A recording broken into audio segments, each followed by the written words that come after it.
양과 목자의 비유를 하고 계시는데 예수께서 특별히 양과 목자와의 관계 그리고 목자는 선한 목자가 있고 싹군 목자가 있다라고 하는 말씀을 하고 있습니다. 그에 앞서서 먼저 하신 말씀이 뭐냐면 이 문에 대한 말씀을 하고 있죠. 그래서 목자는 양을 문으로 인도하고 그리고 그 문을 드나드는 양들에게는 먹을 꼴도 주고 보호하고 지켜주는 이러한 말씀을 하고 있습니다. 특별히 여기서 말하는 문은 구원의 문, 천국의 문을 말씀하는 것이죠. 우리가 하나님의 나라를 들어갈 수 있다는 것, 그 하나님의 나라를 들어가는 것은 목자 대신 예수를 통하여 들어갈 수 있고 오직 예수로만 구원이 있음을 말씀해 주고 있습니다. 특별히 3절에 보면 문지기는 그를 위하여 문을 열고 양은 그의 음성을 듣나니 라고 말합니다. 목자 대신 예수는 목자는 예수님을 말하는데 이 양들은 성도를 당연히 말하겠고 성도는 이 목자의 음성을 듣는다는 거예요. 그래서 성도는 예수 그리스도의 말씀을 듣고 그 말씀을 따라 살아가는 것이 곧 양과 목자의 사이 관계의 형성이 이루어짐을 말씀한다고 보면 될 것인데 특별히 예수께서 그는 목자죠. 그가 자기 양의 이름을 각각 불러 인도해낸다라고 말씀을 해요. 그러니까 우리가 구원은 개인적이라고 말씀을 늘 드리잖아요. 물론 민족의 구원이죠. 민족의 구원, 가정의 구원을 이야기를 하지만 그러나 철저하게 구원은 개인적인 것이다. 이사야서 43장 1절에 보면 내가 너를 지명하여 불렀나니 너는 내 것이다 라는 말씀을 하잖아요. 그 지명하여 불렀다는 것은 손가락질 짜서 그랬잖아요. 손가락으로 하나하나를 가르쳐서 부르셨다는 거예요. 그러니까 개인적 부름을 말하는 거예요. 이렇게 하나하나 그 이름을 불러서 인도한다라고 말씀을 하시는 거거든요. 여러분들 모두 다 부모님 때문에 예수를 믿게 되고 친구 때문에 믿게 되고 여러 가지 상황 믿기 시작한 경위를 말할 수 있겠지만 그러나 그 모든 과정은 하나님의 성령의 역사하심 속에서 이루어진 거고 그 내면 속에 뭐가 있냐 하나님의 택하심과 부르심이 있다는 것입니다. 여러분에게 바로 이와 같은 부르심의 은혜가 임하였다는 사실을 믿는 믿음이 여러분에게 있어야 할 것입니다. 특별히 4절에도 보면 자기 양을 다 내어놓은 후에 앞서가면 그러잖아요. 양들을 무리해서 문을 통하여 내놓고 그냥 방치한 게 아니라 목자가 앞서 가신다는 거예요. 앞에 가면 양들은 그 목자의 음성을 알기 때문에 그 목자를 따라간다는 거예요. 이 목자와 양과의 관계적인 거잖아요. 그래서 양은 그 5절에 보면 타인은 음성을 알지 못하니까 따르지 아니하고 도리어 도망을 한다 그러잖아요. 양과 목자의 관계. 양들은 목자의 음성을 알고 목자는 양의 개개인의 한 마리 한 마리의 이름을 알고 그런다고죠. 목동들은 그 양 한 마리 한 마리의 특성을 다 안다고 그래요. 그래서 우리 다른 사람이 보면 그놈이 그놈 같고 그런데도 목자는 안다는 거예요. 그 습성 또는 생김새 모든 걸 보면서 안다는 거예요. 그거를 똑같은 것 같아도 다 구별하여 이름을 안다는 거예요. 그처럼 예수님도 다 아신다는 거죠. 그걸 말씀하시는 거 아니겠어요? 그리고 목자에 속한 양은 그 목자를 따라간다는 거예요. 왜? 음성을 아니까. 그러니까 우리는 예수를 알고 예수를 믿지 않습니까? 하기 때문에 우리는 예수를 따라가는 거예요. 예수를 말씀하고 있는 주님의 음성이신 하나님의 말씀을 우리는 따라가는 거예요. 이 따라감의 원리를 우리는 알고 가는 것이 그것이 믿음인데 결과적으로 믿음은 들음에서 나는 것처럼 예수를 알게 되기 때문에 믿게 되었고 믿기 때문에 따라가는 거잖아요. 어제 아침에 말씀드린 것처럼 그게 동행이라는 거예요. 내가 예수를 알고 믿는 것, 믿기 때문에 예수님을 따라가고 예수님의 말씀을 따라가고 하는 것, 이게 동행이라 그랬잖아요. 근데 항상 우리는 하나님의 음성을 듣고 그 음성을 이건 주님의 음성이야 깨닫고 믿고, 이게 곧 양과 목자와의 관계적인 것이다. 다른 음성을 듣고 따라가는 게 아니에요. 다른 목자를 따라갈 수가 없는 거예요. 양은 자기의 목자를 따라가는 거예요. 목자는 자기의 양을 아는 것처럼. 그래서 6절은 말하잖아요. 또 비유로 말씀하셨으나 그들은 그가 하신 말씀이 무엇인지 알지 못했다. 예수님의 말씀을 양이 아니면 그 말씀을 깨닫지 못하는 거예요. 알지 못하는 거예요. 근데 자기 양은, 예수님의 양이 된 성도는 말씀의 의미를 아는 거예요. 그래서 늘 말하죠. 성경 말씀을 우리가 묵상하던 설교를 듣던 깨닫게 되는 게 은혜라고. 내가 깨달을 수 있다는 것은 하나님과 나와의 관계 속에서 이루어지는 거단 말이에요. 성령이 내 마음에 오셔서 예수의 영이 내 안에 계시면서 말씀을 묵상할 때, 들을 때 깨닫게 하신다고 말이에요. 이게 은혜라는 거예요. 이게 양의 주의 음성을, 목자의 음성을 아는 성도의 삶이라는 거죠. 비유를 말씀하던 무엇을 말씀하던 예수께서 하시는 말씀은 이런 것이구나 깨닫는다는 것이잖아요. 그것이 은혜가 되고 우리에겐 또 복이 되는 거죠. 그러면서 7절에 내가 진실로 진실로 너에게 말하노니 나는 양의 문이다. 나보다 먼저 온 자는 절도요 강도라는 거예요. 그래서 예수님이 나는 양의 문이다라고 말하는 것은 결과적으로 뭐예요? 문이 뭐라고 그랬어요? 구원의 문, 천국의 문이라고 그랬잖아요. 그러니까 예수가 문이라는 것은 문이 아니면 들어갈 길이 없잖아요. 양들이 무슨 이 송아지처럼 고양이들처럼 그냥 팔딱팔딱 넘어가는 게 아니잖아요. 그러니까 목자를 통하여만 이 양은 이끌림을 받고 무리에 들어갈 수도 있고 나올 수도 있고 그렇단 말이잖아요. 그러니까 예수님이 나는 양의 문이다라고 말하는 것은 예수가 아니고는 그 문을 들어갈 수도 나올 수도 없다는 걸 말하는 거잖아요. 그러니까 요한복음 14장 6절에서 말하는 것처럼 오직 예수 외에는 구원이 없어요. 오직 예수 외에는 하나님의 나라에 들어갈 자가 없는 거예요. 내가 곧 길이요 진리요 생명이니 나로 말미암지 않고는 하나님께로 올 자가 없다잖아요. 오직 유일한 구원의 길 예수예요. 예수. 그러니까 우리는 예수를 믿는 이유도, 예수를 따르는 이유도 바로 그 천국의 문, 구원의 문을 들어갈 수 있는 길이 유일하기 때문이라는 것입니다. 예수 없이는 살 수 없다고 우리는 고백도 하는 것이고요. 오늘도 여러분들이 예수 없이 살 수 없음을 믿으시고 오직 주만 바라보고 오직 주를 따르시면서 오직 주를 의지하면서 그 문을 통과할 수 있는 여러분들이 되시기를 바랍니다. 문으로 통과하지 못한다는 것은 예수와 더불어 살지 못한다는 거 아니에요? 그럼 문을 들어가지 못했으니 우리 안에 들어가지 못하는 거예요. 문을 나오지 못한다면 푸른 초장 보실 만한 물가를 또 못 간다는 이야기도 되기도 하는 거잖아요. 항상 양의 문 대신 예수와 함께 더불어 살아가는 것, 어디를 가든지 따라가는 것, 거기가 평안이 있고 거기에 즐거움이 있다는 사실이죠. 안전도 있고요. 안 그러면 강도나 절도 도둑들에게 그 양이 붙잡혀가는 거잖아요. 사나운 짐승들의 밥도 되는 거고 목자 곁을 떠나면 그렇게 되어져 버린다고 말이에요.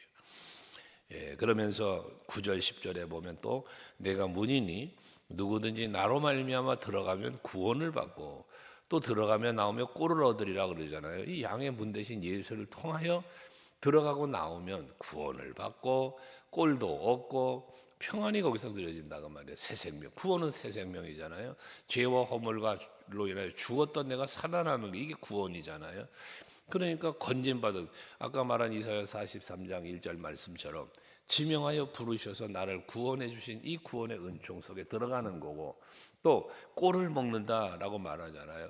우리가 예수를 믿고 신앙생활 하니까 영의 양식인 하나님의 말씀도 우리가 묵상하게 되고 듣게 되고 배우게 되고 말씀 안에 살게 되는 것 아니겠어요? 그러니까 그런 것처럼 우리는 말씀이 양의 문 대신 예수와 더불어 산다. 10절은 또 말씀하시기를 도둑은 도둑질하러 오는 거지만 중반에 보면 내가 온 것은 예수께서 온 것은 양으로 생명을 얻게 하고 더 풍성히 얻게 하려는 것이다. 라고 말해. 근데 예수님이 이 땅에 오신 목적을 말씀하시는 거예요. 목자로 오셨다는 거예요. 그게 무엇 때문에 양을 위하여라고 말씀하잖아요. 양은 성도라고 그랬잖아요. 여러분, 저와 여러분이라고 그랬잖아요. 한 개개인으로 불러서 다 양의 이름을 알면서 여러분 부르셔서 하나님의 자녀가 되게 하셨는데, 그걸 위하여 오셨다는 거예요. 예수께서 오신 것이. 그러시면서 거기에 보면 생명을 얻게 하고, 그잖아, 더 풍성히 얻게 하는다. 생명을 얻게 하고 더 풍성히 얻게 한다라는 것은 단순히 구원으로 살려놓은 거, 죽은 자에서 살려놓은 거로 끝난 게 아니라 더 풍성히. 그래서 이제 하나님의 자녀를 삼으시고 그 권세를 누리며 살기까지, 더 영원한 하나님의 나라에 이렇게 더 풍성한 은혜 속으로 들어갈 수 있도록 예수께서는 그걸 인도하시려고 오셨다는 거예요. 그 인도하는 방법이 무엇이냐? 뒤에 보면 11절에 나는 선한 목자라. 선한 목자는 양들의 목숨을 버리거니와 라고 말씀하잖아요. 이 선한 목자라고 하는 것은 말 그대로 양을 위하여 존재하는 목자가 이 선한 목자예요. 뒤에 보면 사꾼 목자를 말하는데, 선한 목자와 사꾼 목자의 차이가 뭐냐면, 선한 목자는 양을 위하여 살고 사꾼 목자는 자기를 위하여 사는 거예요. 이 차이점이 있는 것이죠. 그래서 이 선한 목자는 양들을 위하여 오셨다고 그랬잖아요. 그러니까 양들을 위하여 뭐예요? 목숨까지도 버린다는 거예요. 양들을 위하여 목숨까지도 버리는. 우리가 출애굽기를 주일 오후 예배 시간에 묵상하고 있는데, 모세가 백성들의 죄를 용서해 달라고 나의 이름을 생명책에서 지우시더라도 저들을 용서해 달라는, 이게 뭐예요? 목자의 이 마음으로 그 백성을 사랑하는 마음이지 않았어요? 이게 바로 예수님의 모습이요 마음이라는 거죠. 그 십자가에 달려 죽으시는 가운데에도 저들이 지금 하는 일을 뭔지 모르고 있습니다. 그러니 저들의 죄를 용서해 주세요. 나라는 기도를 하시는 것처럼 그 불쌍한 영혼들을 위하여 그 죄를 사하시려고 십자가를 지시는, 이게 선한 목자 예수의 모습을 말씀하고 있는 것입니다. 그래서 이 선한 목자는 양과 늘 소통하는 거예요. 그래서 오죽하면 그 개 한 마리 한 마리를 다 이름을 알고 부르고 양들은 그 음성을 안다고 그래요. 이게 얼마나 가까운 관계 형성이 이루어졌는가. 이게 선한 목자란 말이에요. 그러니까 그 양들을 해서 목숨까지도 버릴 수 있다는 거잖아요. 누구야? 다윗이 그랬잖아요. 다윗이 아버지가 맡겨준 양을 지키다 보면 사자나 곰이 와서 그 양을 움켜간다잖아요. 그러면 어떻게 해서 달려가서 사자의 입에서, 곰의 입에서 그 양을 빼앗았다고 하잖아요. 그 양의 입에서, 곰의 입에서 양을 빼앗는다는 것은 쉬운 일이 아니잖아요. 목숨을 건 혈투를 벌여야 되는 거예요. 사자나 곰이 다윗이 쫓아가서 양을 뺏으려 한다고 아주 쉽게 내가 잘못했습니다 하고 그냥 덜렁 놓고 가겠습니까? 물고 가던 양 내려놓고 다윗을 공격할 거 아니에요. 그러니까 그게 나를 헤아려 하면 내가 수염을 잡아 내 동댕이에서 죽였다는 그런 이야기까지 하는 것처럼 목숨을 건 혈투를 했다는 거예요. 그게 목자예요. 예수님도 그 말씀을 하시는 거거든요. 그런데 사꾼은 뭐라고 그래요? 12절에 보니까 목자가 아니요 양도 제 양이 아니라. 그렇죠. 사꾼이니까 지 양이 아니죠. 그냥 품삯을 받으려고 와서 일할 뿐이죠. 그러니까 양이 제 양이 아니니까 이리가 오는 것을 보면 양을 버리고 달아나니, 왜? 내 생명 지켜야 되겠으니까. 양이 붙잡혀 가냐 잡혀 먹느냐에 관심 없고 저 이리 떼한테 내가 잡혀 먹을까 봐 도망을 친다는 거 아니겠습니까? 그러니까 결과적으로 양을 이리가 물어가고 해치느니라 라고 그래요. 사꾼 목자와 선한 목자의 차이를 이렇게 말씀하고 계신 거죠. 그러시면서 예수님 스스로가 나는 선한 목자라고 말씀하신 것은 결과적으로 예수께서 개개인으로 이름을 다 알고 부르시고 보호하고 이끄시는 것은 보호자라는 거예요. 보호자, 인도자, 보호자. 그러니까 예수 외에는 구원이 없을 뿐만 아니라 예수 외에는 나를 지킬 리가 없어요. 예수가 나를 지켜주는 거야. 예수가 나를 보호하는 거야. 예수가 나에게 필요를 채우시는 거예요. 이게 선한 목자와 양의 관계라는 것이죠. 여러분의 신앙생활은 바로 이런 선한 목자 예수와 어린 양인 나와의 관계라는 것을 말씀을 계속 드리는 거예요.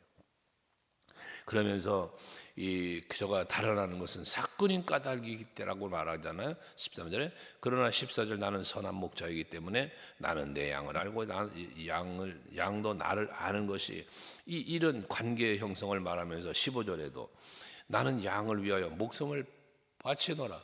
이 또 말하는 거예요. 버린다고. 이 양을 위하여라는 말씀이 몇 번 반복돼 나오잖아요. 오신 것도 양을 위하여 왔고 양을 위해서 목숨도 버린다고 하고 이게 바로 예수님이 오신 목적이기도 하면서 양을 위한 희생, 십자가 지심이 이렇게 말씀을 계속되어졌다는 것이에요. 그러면서 16절에는 이방인의 구원을 말씀하고 있는데 거기 보면 16절에 우리의 들지 아니한 다른 양들이 내게 있어. 그래요. 우리의 들지 않은 다른 양. 이게 무슨 양이에요? 목자가 양의 이름을 다 알아. 그래. 하나하나 이름을 부르며 우리 안으로 집어넣는 것이거든요. 그런데 그렇게 들어가지 않은 양들이 있다는 거예요. 요 양들이 이방인들을 말하는 거예요. 이방인들이 이제 거기 또 있다는 것이잖아요. 그때에 내가 인도할 터이니 그래요. 우리 안에 들어오지 못한 그들도 예수께서는 인도한다는 거예요. 그러면서 그들도 내 음성을 듣고 한 무리가 되어 한 목자에게 있으리라. 비록 유대인이 아니었지만 헬라인들이지만 복음을 듣고 어떻게 했어요? 복음을 듣고 예수께로 나오는 그 초대교회 부흥의 역사가 그렇게 되어진 거잖아요. 근데 예수님의 사역 중에도 그 가나안 여인 같은 경우에 또 백부장 같은 경우도 다 이방인이었잖아요. 그런데도 불구하고 예수님의 말씀을 듣고 예수님에 대한 소문을 듣고 예수님 앞으로 나아가는 그 개 취급까지 받았잖아. 가나안 여인은 개 취급까지 받아요. 그런데도 불구하고 예수를 찾아 나오니까 예수께서 그 음성을 듣고 예수를 따르니까 구원해 주잖아요. 백부장 이방인의 백부장이잖아요. 이방인의 군대 장관이잖아요. 근데 그도 예수님을 믿고 예수님을 따라오니 예수께서 그 믿음을 크다고 칭찬하시며 하인의 병을 고쳐주지 않습니까? 사도행전에 보면 고넬료라고 하는 사람의 이야기가 10장에 나오는데 거기 보면 베드로에게 가서 그 구원을 위하여 보낼 때에 그 이방인들인데 그걸 가기 싫어하잖아요. 이 베드로가. 그때 하나님의 천사가 통하여 말씀하시면서 보냈고 그 고넬료의 가정을 구원하시는 놀라운 역사도 보시잖아요. 또 그 이디오피아 내시 이 사건도 또 있는 것처럼 이방인들이라 할지라도 하나님의 복음을 듣고 하나님의 말씀을 듣고 그 말씀을 통하여 구원받는 놀라운 역사도 이루실 것을 이렇게 말씀해주고 있다는 것이죠. 그러면서 18절에 보면 이를 내게서 빼앗은 자가 있는 것이 아니라라고 말하는데 이건 뭐냐면 그 이제 17절에 내가 내 목숨을 버리는 것은 그것을 내가 다시 얻기 위함이라고 말하면서 이로 말미암아 아버지께서 나를 사랑하시느니라라고 말하는데 목숨을 빼앗는 자가 있다는 거. 이게 이제 예수님을 십자가에 죽이시는 거잖아요. 십자가에 죽이는 건데 저들이 예수님을 죽이는 것 같지만 아니라는 거예요. 내 스스로 버린다. 그러니까 십자가의 길은 로마 병정이나 유태인들이나 에 의하여 붙잡히셨고 재판도 받고 그 끌려가서 죽임을 당하시는 거죠. 죽임을 당하시는 거지만 실제는 죽임을 당하시지만 스스로 죽는다는 거예요. 스스로 가시는 길을 가셨다는 거예요. 그렇잖아요. 베드로가 가로막는 길을 검을 든 자는 검으로 망한다 하면서 내가 하늘에 있는 영들을 불러내리면 저들을 멸할 수 있는 권세가 있으시다잖아요. 하지만 그렇게 하면 하나님의 뜻이 안 이루어진다는 거예요. 만약에 그렇게 하면 너희들 구원이 없어. 그러니까 난 너희의 구원을 위해 양을 위하여 왔다고 한 것처럼 여러분 택한 자들의 구원을 위하여 오셨기 때문에 그 구원의 방편은 십자가를 지시는 거야. 죄의 대가. 그 대속의 제물이 되어야만 구원이 이루어지고 하나님의 뜻이 이루어지는 것이니까 자원하여 그 길을 간다는 거예요. 그게 스스로 버린다는 거예요. 그러면서 이어진 말씀 나는 버릴 권세도 있고 얻을 권세도 있다라고 말씀하잖아요. 그래서 마태복음 28장에 보면 하늘과 땅의 모든 권세를 가지시니가 가라사대 그러시잖아요. 그러니까 예수님 모든 권세를 가지신 거예요. 그러니 그 권세를 가지신 분이지만 십자가의 길을 스스로가 걸어가신 거예요. 그러니까 죽임을 당한 게 아니라 스스로 죽으셨다. 목숨을 빼앗긴 게 아니라 버리신 것이다 라는 표현을 하시는 거거든요. 무엇 때문에? 그게 희생이에요. 그게 스스로 버리실 수 있는 그 결심이, 그게 곧 이 희생이라는 것이죠. 여러분, 우리가 헌신한다, 희생한다는 말을 주의 일을 하면서 많이 하잖아요. 그것은 결국 뭐 하는 거예요? 내가 죽는 거예요. 내가 손해보는 거예요. 때로는 내가 희생하는 거예요. 낮아지는 거예요. 이게 헌신이고 진정한 희생이 되는 것이지. 내가 살고 내가 으뜸이 되고 이러한 헌신이라고 말하기는 좀 그렇죠. 희생이라는 것, 대접받는 거죠. 높임받는 거죠. 그런 거잖아요. 그러니까 그 자리에 서는 게 아니라 예수께서 말씀하셨잖아요. 누가 큰 자입니까? 물을 때 으뜸이 되고자 하는 자는 섬기는 자가 되라. 높아지고 싶으면 낮아져라. 살고 싶어 죽어라. 이런 역설적 진리를 성경은 말한다는 거잖아요. 그러니까 오늘도 여러분들이 하루를 사시면서 선한 목자이신 예수, 그 나의 목자로 나를 찾아오신 예수, 지금 대림절을 보내는데 주님이 오실 날을 기다리는 대림절이라고 그랬잖아요. 이 초림 예수, 선한 목자로 오신 예수가 이제는 천국의 문, 구원의 문을 우리에게 여시고 하나님의 나라로 우리를 이끄시기 위하여, 여러분 나팔 불 때 나의 이름이 부르냐, 생명책에 기록된 이름, 기름책에 기록된 여러분의 이름을 부르시면서 이제 그 양의 문, 구원의 문, 천국의 문으로 인도하실 거예요. 여러분, 이 예수가 재림 예수잖아요. 이 오실 예수를 기다리시는 마음으로 오늘도 그 선한 목자이신 예수를 바라보시고 그 음성에 귀를 기울이시면서 그 은총 속의 보호함 속으로 여러분들이 들어가는, 예수께로 나아가는 이러한 삶을 사시기를 바랍니다. 거기에 하나님의 보호가 있고 거기에 하나님께서 더 풍성히 베푸시는 은혜, 얻게 한다는 거잖아요. 꼴이 뭐예요? 양이 먹는 양식이잖아요. 그러니까 여러분들의 삶 속에서 필요한 모든 것들을 채우시는 하나님의 보호함과 채우심과 베푸시는 은혜가 있으니 오직 선한 목자 예수 바라보시고 그 음성 듣고 따라가는 여러분 모두 되시기를 바랍니다. 기도하겠습니다.